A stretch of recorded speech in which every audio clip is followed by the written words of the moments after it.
où j'ai un ami, Oudi Diallo, qui a été condamné hier à 6 mois d'emprisonnement ferme pour avoir, c'est un moom activiste la environnementaliste am lu muy wax ci biir mu wax benn affaire boo xamante ne nit ñi justice estimé na qu'il a lu mu tudd def outrage à un adjudant dans l'exercice de ses fonctions, qu'il a lu mu tudd diffusion de fausses nouvelles ak porter atteinte à une image ak yu demee noonu. Mais c'est justement sur cette question d'orge. C'est justement sur cette question d'orge. Et quand je dis Kédougou may dem Kédougou, c'est parce que je sais et j'ai toujours dit non moytu. Kédougou defe naa 2021 2020 je ne sais plus ou 2022 on a vendu 21 tonnes d'or. Essentiellement notre or va à la Suisse. Essentiellement Suisse moo koy jënd. L'année d'avant c'était 19 tonnes. dañ koy jaay. Suñu réserve de change or la. Les devises elles reposent sur l'or. Bu ñu jaay suñu or. Voyons voir avec quel partenaire nous pouvons travailler. Suñu or ñu denc ko. ñu xool est-ce que duñu am xaalis bu ñu bëgg a am. Parce que l'économie repose sur une réserve, sur une valeur. C'est l'or. Peut-être que je me trompe, je suis pas brillant économiste, je suis même pas économiste, mais je pense qu'il y a une matière sur laquelle nous avons une réflexion à mener pour que notre or, on le garde ici. Wala lu bari dañ ko fi denc tubaab bi ñu toog wax ak ñoom. Il est hors de question ñu lay jaay suñu or yow ngay dem di def ay bijoux. Ma femme va acheter le bijou qui est parti du Sénégal à Anvers ou quelque part ailleurs ñu jaay la ko à xawma ñaata te fii la jógee amul sens. C'est comme on vend du phosphate et après on achète l'engrais. Il est grand temps à mon sens te ñu ngi dem ci présidentielle fokk ñu éprouver nit ñi ci seen réflexion waxuma ñu tas. Mais nous éprouver.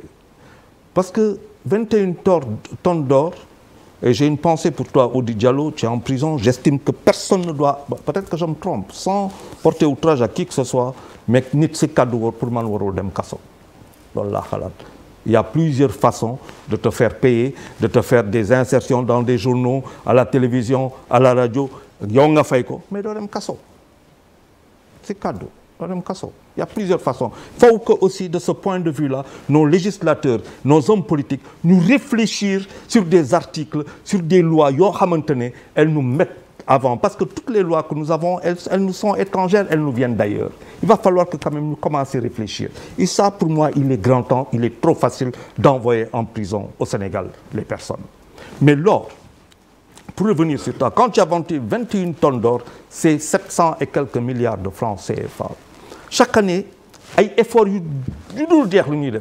qu'il s'agisse du président Macky Sall, qu'il s'agisse du président Abdoulaye Wade, qu'il s'agisse d'Abdou Diouf, n'y a plus qu'à précéder, ils ont souffert de ce qu'ils ont appelé la détérioration de l'échange du temps de Senghor. Dans les matières premières, à rien du tout, nga war a jënd matière finie à des prix yoo xamante ne sa économie antanu ko ba pare ñu refuser le transfert de la technologie. Donc yow tu ne peux faire que produire jaay produire sa coton nga jaay produire sa cacao nga jaay ko ñu jaay le chocolat nga dee produire sa gerte mu dem ñu jaay la ko produire sa anacarde nga jaay ko ñu indil la ko yow donc tout ce que tu fais tout ce que tu prends tu produis tu leur vends en matière finie ñu rey la ba pare téye seen technologie faw yàlla def que chinois yi révolutionnaire adduna ba nga xamante ne lu nga doon jënd à des prix exorbitants da nga koy jënd à moindre coût xëy na au début du yàgg encore qu'il y avait level 1 level 2 level 3 ba nga mën a accès si loo xamante ne des produits de qualité day woon rek à mon sens et ça c'est pour Oudi Diallo c'est pour tout waxuma waa Kédougou mais c'est pour nous tous Sénégalais d'emprunter une nouvelle vision. Faut que nous ayons une vision. C'est fini là, tout ce qu'on dit là, tout ça pour moi c'est du pipeau, c'est du cinéma. On ne peut pas avoir la plus grande faculté de médecine au Sénégal et aller se soigner en Tunisie, au Maroc ou ailleurs. C'est une hérésie. On ne peut pas avoir de l'or et être pauvre. Musuma gëm pauvreté Sénégal. Man musuma ko gëm. Yalla may ñu te le dit tout le temps. Au nord nous avons le fleuve Sénégal, au centre nous avons le fleuve Gambie, au sud nous avons le fleuve Casamance et qu'on soit là à parler de dañuy xaar taw bi wàcc pour ñu am béy pour ñu béy mais c'est pas l'agriculture ne dépend pas de la pluie, elle dépend de l'eau. C'est l'eau qui fait l'agriculture. Mais on ne va pas attendre la pluie. On ne va pas attendre que août arrive, septembre arrive. Non, il va falloir que nous inventions de nouveaux process. Et quand je vais à Kédougou, c'est vrai qu'il y a une belle route à Kédougou. C'est un tapis. Il y a eu des efforts considérables. Il faut dire la vérité. Moi, je suis allé à Kédougou. C'est un tapis.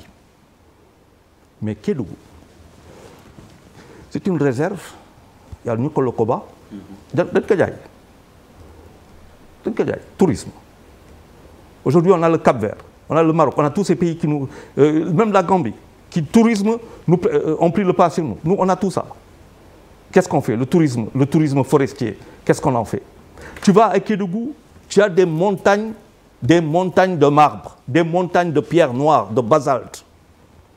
On a fait venir de Tamba, de Kédougou, de la matière pour pouvoir construire. Tu vas à Kédougou, la terre est rouge. Ça veut dire que le quoi? C'est une terre dans laquelle il y a du fer. Ça veut dire que Kédougou, faut tourner, il y a du fer. Nous avons un pays immensément riche. Le pays n'a peut-être pas ces hommes et ces femmes qu'il lui faut pour se développer. Et quand je regarde Kédougou, ce que Kédougou devrait être et ce que Kédougou n'est pas, quand je vais à Anvers, parce que nous, yalla dafa def, chaque fois daf koy wax, yalla dafa def ñu voyager.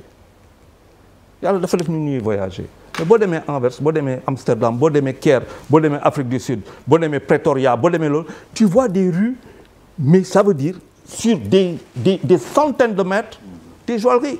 ñuy jaay or bi fu muy jógee. Yalla def ko ñun.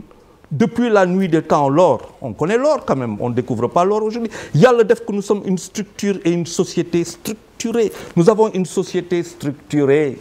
On ne s'est jamais reposé sur la structuration de notre société pour avoir des Christian Dior dans l'artisanat, pour avoir de la bijouterie et tout. On n'a rien fait de tout ça. C'est le moment où jamais. Et moi, j'ai la chance d'avoir aujourd'hui PASTEF, j'ai la chance d'avoir le PDS, pour dire, moi, le rendez-vous, moi, que Kédougou, je dois pouvoir aller à Kédougou en 1 heure de temps, avion yobouma fofu mawatch, d'un promenade fofu. Je dois pouvoir aller partout au Sénégal parce qu'on a tout ce qu'il nous faut. Et les populations là-bas, bon demain, yon bobu gay wax sabado, anu goudron ba. Kédougou a des bœufs yo xamantene ça buñ ko liggéeyon bu baax ba Kédougou ken dootu ko waxati.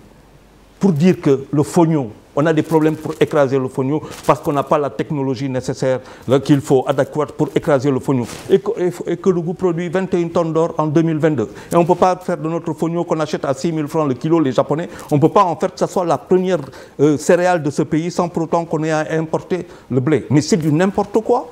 On ne se dit pas les vérités.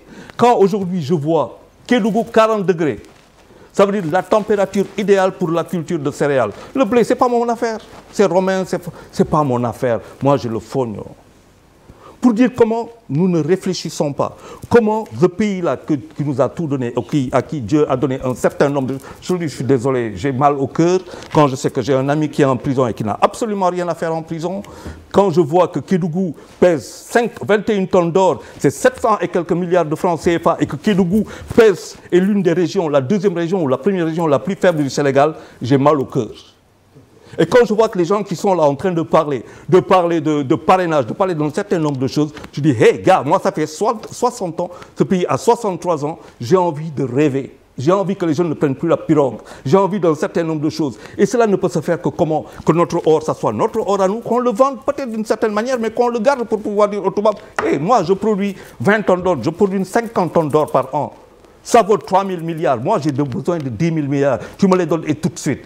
Est-ce que nous nous aduna fa lañ tollu tey alors lu si des yëpp ay coow la population yi di gën a gendarme yi boo leen xoolee wax dëgg yàlla dañ leen war a yërëm. Quand je vois ces gosses là tout à l'heure le matin ay gosses di gën a di daw ñu raser leen et tout dañ leen war a tàmmal tàngaay bi war a tàngal situation compliquée et tout. Sénégal antanul loolu. Sénégal quand on dit les gendarmes, ça veut dire que ce sont des gens qui ne sont pas dans la cité. Dans la cité c'est la police, et qui dit police dit lice.